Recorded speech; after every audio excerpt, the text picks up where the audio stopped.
আগামীতে স্থানীয় নির্বাচন হবে। আপনারা জাতীয় নির্বাচনে যেমন বিভিন্ন প্রার্থীর জন্য ভোট চেয়েছেন, স্থানীয় নির্বাচনে আবার আপনারা যাবেন।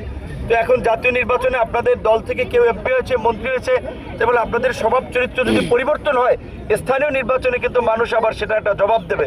তো কাজেই আপনাদের প্রতি অনুরোধ থাকবে, আমরা জনগণের প্রতি, যে জনগণের রাজনীতি করার জন্য একটা নতুন বাংলাদেশ বিনির্মাণ করার জন্য, যেখানে সকল নাগরিকরা দলমত নির্বিশেষে তাদের মর্যাদা এবং অধিকার নিয়ে বাস করবে, দেশে আইনের শাসন থাকবে, আইনের দৃষ্টিতে সকল নাগরিক সমান সুযোগ লাভ করবে, কোনো মানুষ আক্রান্ত হলে আইনের আশ্রয় লাভ করবে, সরকারের যে সামাজিক সুরক্ষামূলক কার্যক্রম, এই যে ঈদের আগে বিজেপি দেওয়া হবে, বয়স্ক ভাতা দেওয়া হয়, বিভিন্ন ধরনের সহযোগিতা, এগুলো আপনারা প্রশাসনকে সহযোগিতা করবেন যেন প্রকৃত ভুক্তভোগী মানুষ পায়।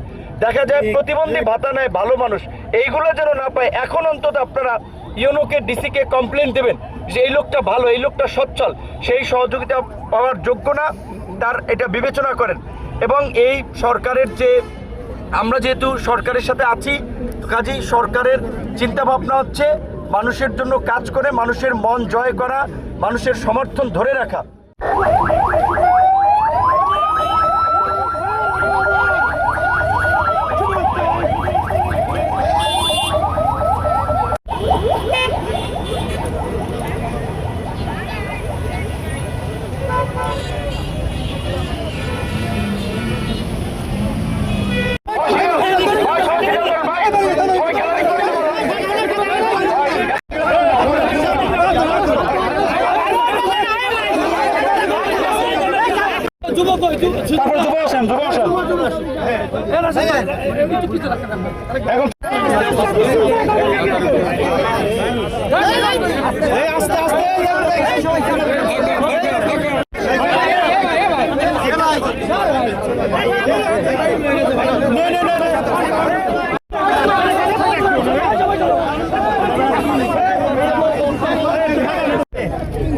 আরে ভিতরে লোক ঢুকাইছে কাটা, আরে ভিতরে লোক সরে না।